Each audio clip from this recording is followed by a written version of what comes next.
Wisconsin is a magical place that is unlike any other state in the union. The weird sense of like performative shame that most Americans feel about their drinking habit does not exist in Wisconsin. And people drink a lot and all the time without any shame, and they have a great time, and I love them for that. And that's where I became an adult and went to college and learned how to bartend.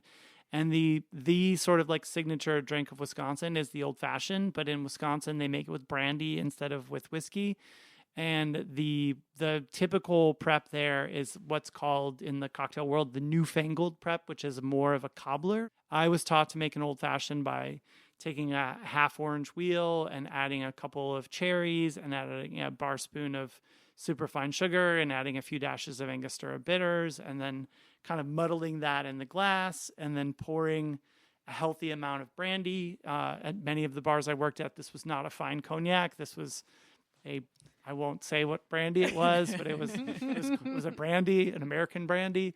That would get covered with ice, and then in some places it might get like stirred a little bit or shaken. But in Wisconsin, your brandy old fashioned gets topped either with soda, with Sprite, or if you're fancy, you have soda and Sprite. So that's called a press. Okay. And then a lot of bars will then garnish it with an orange and a cherry. But many of the bars I worked at also, you would ask the more sort of exurban and rural members of Wisconsin would like perhaps like pickled mushrooms and other pickled vegetables could be added to that as well. Wow. Yeah. Whoa. My brain is trying to imagine the flavors together. The drink sounds delicious. It's sort of like a cherry Coke for adults.